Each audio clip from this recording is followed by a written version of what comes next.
Assalamualaikum warahmatullahi wabarakatuh. Perkenalkan, kami dari kelompok 2 ingin mempresentasikan hasil kerjasama kami yang berjudul Hakikat, Definisi, dan Konteks Komunikasi, yang beranggotakan Ermita Erga, Geril Yuda, Muhammad Arya Kusuma, Sri Hartati, Nabila Azalia, Sifar Prahinta, dan saya sendiri, Zulfani Arifatul Umah. Kami akan membahas presentasi ini dari buku Ilmu Komunikasi Suatu Pengantar oleh Prof. Didi Mulyana, MA, PhD. Hakikat, definisi, dan konteks komunikasi. Komunikasi atau communication berasal dari bahasa Latin communis yang berarti sama. Kata lain adalah komunitas atau sekelompok orang yang berkumpul atau hidup bersama yang saling memberikan informasi. Komunikasi menyarankan bahwa pikiran, makna, dan pesan yang dianut secara sama. Fungsi komunikasi hewan itu sendiri adalah 1. Peringatan bencana. Sekelompok hewan yang hidup bersama, yang saling berkomunikasi. Kemudian ia memberitahukan ketika terdapat bahaya yang akan terjadi, seperti memberikan isyarat-isyarat tertentu. 2. Perlindungan diri. Sekelompok hewan yang saling berkomunikasi untuk melindungi diri sendiri maupun hewan lain yang sejenis. Yang ketiga, bekerja sama. Dalam kelompok hewan yang tinggal bersama, mereka selalu bekerja sama untuk mendapatkan makanan. 4. Menentukan daerah kekuasaan. Fungsi komunikasi juga untuk menentukan daerah kekuasaan yang mereka tinggali saat ini. 5. Menyatakan emosi. Hewan yang dapat emosi yang disalurkan melalui komunikasi. Keragaman dan kontroversi definisi komunikasi. Berikut definisi-definisi komunikasi yang dikemukakan oleh para ahli. Yang pertama yaitu Frank Dance menemukan 3 dimensi konseptual penting yang mendasari definisi-definisi komunikasi. Antara lain, dimensi pertama adalah tingkat observasi atau level of observation. Misalnya definisi komunikasi sebagai proses penghubung satu sama lain bagian-bagian terpisah dunia kehidupan. Dimensi kedua adalah kesengajaan atau intentionally. Contohnya seperti yang dikemukakan oleh Gerald R. Miller, situasi-situasi yang memungkinkan suatu sumber mentransmisikan suatu pesan kepada seorang penerima dengan disadari untuk mempengaruhi perilaku penerima. Dimensi ketiga adalah penelitian normatif, seperti yang dikemukakan dari John B. Hoban, misalnya mengasumsikan bahwa komunikasi itu harus berhasil. Komunikasi adalah pertukaran verbal pikiran atau gagasan. Yang kedua, menurut Stephen W. Littlejohn, 1A. Perilaku simptomatik yang tidak dipersepsi. Contohnya, Anda menguap, namun tak seorang pun melihat hal itu. Kebanyakan orang setuju itu bukan komunikasi. Sekurang-kurangnya, hal itu bukan komunikasi antar pribadi, namun sebagian orang mungkin menyebutnya komunikasi intrapribadi. 1B. Simptom yang dipersepsi secara insidental. Contohnya, ketika Anda menguap, namun kawan Anda menyadari kemudian bahwa Anda lelah meskipun ia tidak memperhatikannya tadi. 1C. Simptom yang diperhatikan. Contohnya, Anda menguap dan kawan Anda berkata, "Apakah saya begitu membosankan?" 2A. Pesan nonverbal yang tidak diterima. Contohnya, Anda melambaikan tangan, namun ia tidak melihat Anda. 2B. Pesan nonverbal insidental. Contohnya, kawan Anda kemudian berkata, "Maafkan saya, tidak membalas lambaian tangan Anda. Tetapi saya sedang memikirkan hal lain dan tidak menyadari bahwa Anda melambaikan tangan sampai saya berbelok." 2C. Pesan nonverbal yang diperhatikan. Contohnya, Anda melambaikan tangan kepada seorang kawan dan ia membalas lambaian tangan Anda. 3A. Pesan verbal yang tidak diterima. Contohnya, Anda mengirimkan sepucuk surat kepada seorang kawan, namun surat itu hilang dalam perjalanan. 3B. Pesan verbal insidental. Contohnya, Anda mengoceh kepada putri Anda karena kamarnya berantakan, dan meskipun ia tahu Anda sedang berbicara kepadanya, ia tidak begitu memperhatikan Anda. 3C. Pesan verbal yang diperhatikan. Contohnya, Anda menyampaikan pidato kepada sekelompok orang yang senang mendengarkan apa yang Anda katakan. Menurut para ahli yang ketiga, yaitu Tubbs and Moss, mendefinisikan komunikasi sebagai proses penciptaan makna antara dua orang, komunikator 1 dan komunikator 2 atau lebih. Yang keempat, Goody-Kunz dan Kim mendefinisikan komunikasi antar budaya sebagai proses transaksional simbolik yang melibatkan pemberian makna antara orang-orang dari budaya yang berbeda. 5.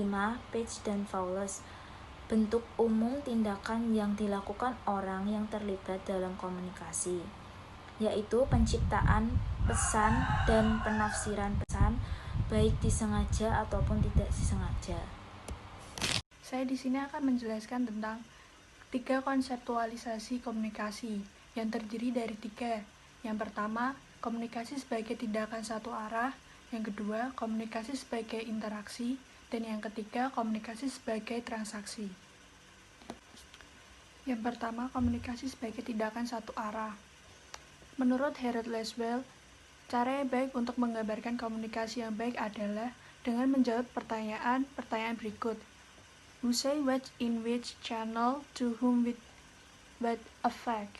Atau, siapa mengatakan apa dengan saluran apa, kepada siapa dengan pengaruh bagaimana.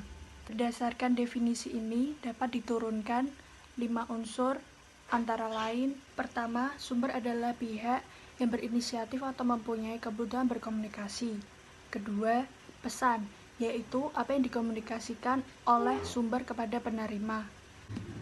Ketiga, saluran atau media, yakni alat atau wahana yang digunakan sumber untuk menyampaikan pesannya kepada penerima. Keempat, penerima, yakni orang yang menerima pesan dari sumber. Kelima, efek, yaitu apa yang terjadi pada penerima setelah ia menerima pesan tersebut dari sumber. Misalnya, penambahan pengetahuan, terhibur, perubahan sikap, dan lain-lain. Saya akan menjelaskan tentang komunikasi sebagai transaksi. Interaksi berarti mempengaruhi atau mutual influence. Pandangan komunikasi sebagai interaksi menyatakan komunikasi dengan proses sebab akibat atau aksi reaksi yang arahnya bergantian. Salah satu unsur yang terdapat dalam konseptualisasi ini adalah umpan balik atau feedback. Umpan balik bisa berasal dari saluran komunikasi atau lingkungan. Dan selanjutnya adalah komunikasi sebagai transaksi. Yang dimaksud dengan komunikasi sebagai transaksi di sini adalah proses komunikasi di mana di dalamnya terjadi pertukaran pesan secara nonverbal. Contohnya, isyarat tangan, ekspresi wajah, nada suara, dan sebagainya, yang lebih sesuai untuk komunikasi tatap muka sehingga memungkinkan pesan atau respon diketahui secara langsung. Konteks komunikasi. Secara luas, konteks di sini semua faktor di luar orang-orang yang berkomunikasi, yang terdiri dari 1. Aspek bersifat fisik, yaitu iklim, cuaca, suhu udara, jumlah peserta komunikasi, dan alat yang tersedia untuk menyampaikan pesan. Yang kedua ada aspek psikologis, yaitu sikap, prasangka, dan emosi para peserta komunikasi. Nomor 3 ada aspek sosial, yaitu norma kelompok, nilai sosial, dan karakteristik budaya. Nomor 4 ada aspek waktu, yaitu hari apa, jam berapa, pagi, siang, sore, atau malam. Seperti yang ada pada tabel berikut, terdapat sejumlah kategori komunikasi massa, komunikasi organisasi, komunikasi publik atau pidato, komunikasi kelompok besar, komunikasi antar pribadi, dan komunikasi intrapribadi. Dalam kategori komunikasi massa, jumlah komunikator banyak. Semakin ke bawah jumlahnya semakin sedikit. Seperti komunikasi antar pribadi yang jumlahnya hanya 1. Derajat pendekatan fisik pada komunikasi massa rendah, dan dengan berkurangnya jumlah komunikator, derajat pendekatan fisik menjadi tinggi. Juga saluran indrawi yang tersedia pada komunikasi massa yang punya jumlah komunikator yang banyak menghasilkan saluran indrawi yang tersedia minimal. Dan dengan pengurangan jumlah komunikator, maka saluran indrawi yang tersedia bertambah maksimal. Begitu pula pada kesegaraan umpan balik. Kategori yang memiliki jumlah komunikator banyak menghasilkan kesegaraan umpan balik paling tertunda. Dan seiring berkurangnya jumlah komunikator, kesegaraan umpan balik akan berubah menjadi paling segera. Komunikasi intrapribadi. Komunikasi intrapribadi adalah komunikasi dengan diri sendiri. Contohnya, berpikir. Keberhasilan komunikasi kita dengan orang lain bergantung kepada keefektifan komunikasi kita dengan diri sendiri. 2. Komunikasi antar pribadi. Komunikasi antar pribadi atau intrapersonal communication adalah komunikasi antara orang-orang secara tatap muka. Bentuk khusus dari komunikasi ini adalah komunikasi diadik yang melibatkan hanya 2 orang.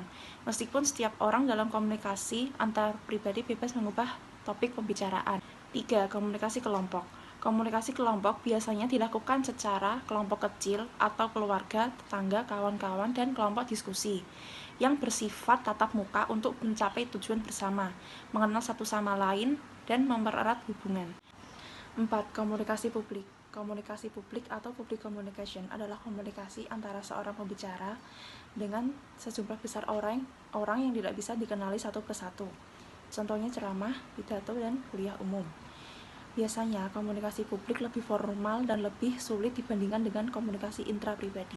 Komunikasi organisasi atau organizational communication terjadi dalam suatu organisasi yang bersifat formal atau informal dan berlangsung dalam jumlah yang besar daripada komunikasi kelompok. Oleh karena itu, organisasi dapat diartikan sebagai kelompok dari kelompok-kelompok.